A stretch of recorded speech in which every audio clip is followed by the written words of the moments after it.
તો પાટીદાર સમાજ પછી હવે કોળી સમાજે પ્રેમ લગ્નના કાયદામાં સુધારાની માંગ કરી છે.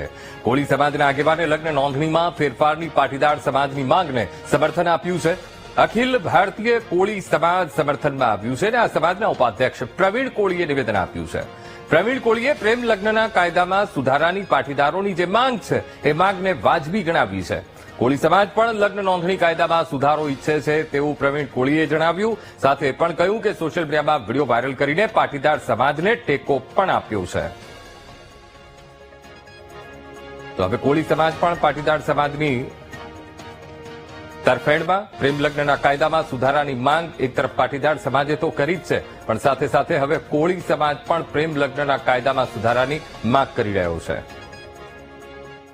મિત્રો અને કોળી સમાજ સમસ્ત વાત મેં કરી રહ્યો છું કે જસદણની અંદર જે તાજેતરમાં હમણે રેલીનું આયોજન કર્યું હતું પાટીદાર સમાજ દ્વારા, જેની સરકાર આગળ માંગ હતી કે જે આપણી દીકરી દીકરા ભાગી જાય એમાં એક નવો કાયદો અને કાનૂન બને, એવી માંગણી સાથે પાટીદાર સમાજ મેદાને આવ્યો છે. મહેસાણામાં પણ રેલીનું આયોજન થયું, જસદણમાં થયું, આવતા દિવસોમાં બોટાદમાં પણ થવાનું છે. તો હું સોશિયલ મીડિયાના દ્વારા પાટીદાર સમાજના જે આગેવાનો છે એને કહેવા માંગુ છું કે આ બાબતમાં કોળી સમાજ પૂરેપૂરો તમારી સાથે છે. તમારી સાથે ખંભેથી ખંભો મિલાવી અને આ લડાઈમાં અમે તમારી સાથે ઉભા રહીશું. કોળી સમાજની પણ આ માંગ છે, જે પાટીદાર સમાજ માંગી રહ્યો છે એ અમારી પણ માંગ છે. એ વાતને અમે પૂરેપૂરું સમર્થન આપીએ છીએ અને ટેકો આપીએ છીએ. તો આજ મુદ્દે અખિલ ભારતીય કોળી સમાજના ઉપાધ્યક્ષ પ્રવીણ કોળી આપણી સાથે લાઈવ જોડાઈ ગયા છે. પ્રવીણભાઈ, સૌથી પહેલા તો વીટીવી ન્યૂઝમાં આપનું ખૂબ ખૂબ સ્વાગત છે. હવે પાટીદાર સમાજ તો માંગ કરી રહ્યો છે કે પ્રેમ લગ્ન સુધારા કાયદો, એમાં તો એ માંગ કરી જ રહ્યો છે, પણ હવે કોળી સમાજ પણ સમર્થનમાં આવ્યું છે. પાટીદાર સમાજે પોતાના સમાજમાં એ બધું જ રિસર્ચ કર્યું, બધું જોયું અને ત્યારે ખબર પડી કે ના, ખરેખર આમાં સુધારો લાવવો જોઈએ. એ પરિસ્થિતિ છે, એ પરિસ્થિતિ હતી અને એમાં અવાજ ઉઠાવવો પડશે, ભેગા થવું પડશે. કોળી સમાજને ક્યાં એવું લાગે છે કે સમાજમાં આ વસ્તુ બની રહી છે, માટે આ વસ્તુ કરવી પડશે, સમર્થન આપવું પડશે? કોળી સમાજમાં કઈ એવી ઘટનાઓ?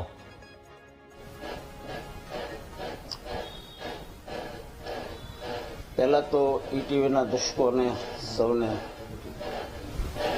નમસ્કાર કરું છું અને સાંભળનાર તમામ દર્શકોને હું કહેવા માંગુ છું સાથે સાથે આપની ચેનલની માધ્યમ દ્વારા કે જે સરકારની અંદર જૂના નિયમ છે લગ્ન બાબતનો જે સુધારો પાટીદારે હમણાં જે જસદણની અંદર રેલીઓ હતી અને આ કાયદાની અંદર ફેરબદલ આવવો પડે, આવી એમની માંગ હતી. આ અમારી પણ વર્ષો જૂની માંગ છે. કેમ કે મા બાપની પણ પીડા હોય છે, એમની પણ દીકરાને જન્મ આપ્યો હોય છે અને મોટા કર્યા હોય છે, એમની પણ લાગણી સાથે જોડાણી હોય. તો આ કાનૂનમાં ખરેખર વર્ષો જૂની માંગણી છે. કોળી સમાજ પણ ની માંગ હતી, એમ પાટીદારો પણ માંગી રહ્યા છે. તો અમે બંને અને હરેક ગુજરાતના જે રહેતા એ નાના મોટા તમામ સમાજને લગભગ આમાં માંગણી છે કે આ જીઆર ની અંદર મેરિટનો જે જીઆર છે એમાં ફેરબદલ થવો જ પડે. આવી માંગણી અમે આવતા દિવસોમાં ઉગ્ર માંગણી આગળ કોળી સમાજ વચ્ચે અને પાટીદાર સાથે રહી અને તાલથી તાલ મિલાવી અને આ માંગણીની અંદર કાયદાની અંદર ફેરફાર થાય, એમાં ઘણા એવા સુધારા થવા પડે. પહેલી તો વસ્તુ સ્થાનિક, જે આ લગ્ન ગમે ત્યાં જઈને ભાગીને કરી લેશે ને ખરેખર તો એ સ્થાનિકની અંદર લગ્ન હોવા જોઈએ. આપણે જમીન ખરીદવી તો આપણને સરકાર નોટિસ આપે છે, તો જમીનની વેલ્યુની કિંમત વધારે છે કે દીકરીની કિંમત વધારે છે એ જ મને નથી ખબર પડતી. ખરેખર આ બાબતમાં સરકારને વિચારવું પડે કે આમાં જે સુધારા થાય એ કરવા પડે. માવતરની પણ સહમતિનો જો આમાં ઠરાવ કઈ કાનૂન નવો પાસ થાય તો એ ગુજરાત અને સરકારને વધાવી લેશે. હું તો એવું માનું છું. હરેક માવતરની પીડા છે અને આમાં દરેક બોળો સમાજ પાટીદાર છે અને કોળી સમાજ છે. જોકે ઈચ્છા તો હરેક સમાજની છે, પણ જે માંગ ઉઠાવી છે એ બંને તાકાતવાર સમાજ છે ગુજરાતની અંદર, ફર્સ્ટ નંબરે આવે છે. એટલે બેની માંગો છે. આવતા દિવસોમાં રોડ ઉપર ઉતરવું પડશે તો રોડ પર ઉપર ઉતરશું, આંદોલન કરવા પડે તો આંદોલન પણ કરશું. શાંતિપ્રિય અમારી માંગ છે સરકારની અંદર કે જે આ જીઆર છે, જે આ કાયદો બન્યો છે એમાં ફેરબદલ ચોક્કસથી આવવો પડે. જેમ પાટીદારની માંગ છે એમ અમારી પણ માંગ છે. અમારું પણ થોડાક ટૂંક દિવસમાં કોળી સમાજનું સંમેલન યોજવા જઈ રહ્યા છે, એની અંદર પણ અમે વાત ઉઠાવવાના છે. તમામ આગેવાન સાથે મારી વાત થઈ, ચર્ચા થઈ અને પછી મેં વિડીયો મૂક્યો છે કે મારા એકલા કહેવાથી કઈ નથી થતું. હરેક સમાજના આગેવાનો ઈચ્છે છે, પીડાય છે માવતરની, ભાઈઓની, બહેનોની બધાની પીડા છે. એટલે પ્રવીણભાઈ. ખરેખર આમાં સરકારને ધ્યાન દઈ અને વહેલી તકે આનો નિકાલ કરવો પડે. પ્રવીણભાઈ, જે રીતે પાટીદાર સમાજના અગ્રણીઓએ એ કારણો જોયા કે સમાજમાં દીકરીઓ આ રીતે જયારે પ્રેમ લગ્ન કરે છે ત્યારે પાછળથી કેવી રીતે હેરાન થાય છે, એ બધા કારણો સામે આવતા હતા.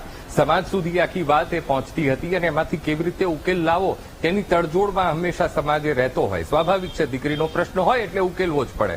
શું કોળી સમાજમાં પણ આ પ્રકારના પ્રશ્નો ઉભા થયા છે? કયા કારણો કોળી સમાજ જોઈ રહ્યા છે? કેવી પરિસ્થિતિ સર્જાઈ છે એટલા માટે આ પ્રકારનું સમર્થન આપવું પડે છે? પ્રવીણભાઈ. એક તો છે ને આવેશમાં આવીને જે ઉંમરનો જે નિયમ છે ને એ ખરેખર વધારે હોવો જોઈએ. એ પોતાના નિર્ણય જે લેતા હોય, આવેશમાં આવીને નિર્ણય લેવાતા હોય, એ છેતરાતા હોય, લાલચ, લોભ આવીને પણ આવા નિર્ણય લેવાતા હોય, પછી પસ્તાવા ન આવે, પછી એના પરિણામો જ જોયા છે અમારા સમાજમાં ખરાબ આવે છે. ભાગેડવોની માટે કે આપણે એમ નથી કે પ્રેમ લગ્નની અમે વિરુદ્ધમાં છે, પણ એમાં એક જીઆર ની અંદર જે સુધારા, પહેલી વસ્તુ તો જે ઉંમર છે એમાં નિર્ણય જે લેવાનો હોય એવું નથી માનતો યોગ્ય છે. જેમ આપણે કીધું એમ કે ભાઈ તમે માતા પિતાને જાણ કરો, જેના બે સાક્ષી રાખવામાં આવે છે તો એ સ્થાનિક હોવા જોવી પડે. ઘણા એવી પ્રક્રિયા, જો કે બુદ્ધિજીવો છે, સરકારમાં છે, બીજી સમિતિઓ બનશે, ઘણું આમાં થાય, પણ સરકાર ધારે તો આની અંદર સુધારા મેં તો ખરેખર કહીશ કે માવતરને આમાં ઇન્વોલ્વ કરો. કેમ કે એમની પીડા હોય દીકરીની, એની દુઃખની. આજ હું એમ કહું છું કે બાપ દીકરો જુદા થઈ ગયા હોય, પછી કોઈ ઘટના બને ને એના માથે દેણું થાય તો કોઈ બાપ ચૂકવવા આવે છે. આવા આપણે દાખલા જોઈ જ છીએ. તો એ દીકરીને વધારે બાપને દીકરી વાલી હોય તો એના બાપને કેટલી વેદના થતી હશે. લગ્ન કરવો એ ગુનો નથી, પણ જે વસ્તુ અત્યારે છેતરપિંડી ચાલી રહી છે, જે લાલચ, ફોલાવ, આવેશમાં આવીને જે પગલા ભરાય છે ને એના પરિણામ ખરાબ આવે છે. આગલું જીવન દુઃખી થાય છે. એ પીડાને લઈને અમારી માંગ છે કે જે આ ગમે ત્યાં ભાગી જાય છે, પછી રખડતા ભટકતા એનું શું થાય ખબર, ડાયરેક્ટ આપણને ઘરે ખબર પડે લગ્ન કરી લીધા. બિલકુલ. આ કઈ પ્રક્રિયા? તમે જમીન ખરીદો તો જાણ કરો છો નોટિસ, તો અમને પેલા તો જાણ તો કરો. અમને કોઈ જાણ, તમે સીધા લગ્ન કરીને જાણ કરો એ યોગ્ય નથી. લગ્ન પહેલા માવતરને જાણ થવી પડે, છોકરાના ખરેખર મેડિકલી ચેક કરવા પડે. કોઈ મને ભયંકર બીમારી હોય યુવાનીમાં, મેં રજૂ ન કર્યું, દીકરીને દીકરાને કોઈને પણ, અને એ લગ્ન કરી લે પછી એનું પરિણામ ખરાબ આવે તો કોણ એની જવાબદાર છે? તો ઘણા નાના મોટા વિષયો છે જે નડે છે અને આવા મેં જોયેલા છે. અમે સમાજના અગ્રણી છીએ. મેજોરિટી ભાગવાની મેટરો દિવસમાં રોજના રોજ 4-5, ગુજરાતમાં તો ઘણી બનતી છે, પણ અમારે ડેલી 5-6 હેન્ડલ કરવી પડે છે. આવી ઘટના છે, એની માવતરની પીડા છે. એના માટે અમારી આ સરકાર આગળ માંગ છે, અને પાટીદારની સાથોસાથ અમે કદમથી કદમ મિલાવી આ માંગને મજબૂત કરશું અને સરકારને મનાવવાના પૂરેપૂરા પ્રયત્ન કરશું.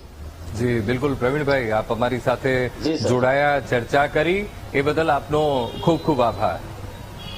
તો કોળી સમાજ પણ પાટીદાર સમાજના સમર્થનમાં આવ્યો છે. લગ્ન નોંધણીમાં ફેરફારની માંગને લઈને કોળી સમાજ પણ હવે એ સમર્થનમાં આવ્યો છે. પ્રેમ લગ્નના કાયદામાં સુધારાની માંગ કરી રહ્યો છે.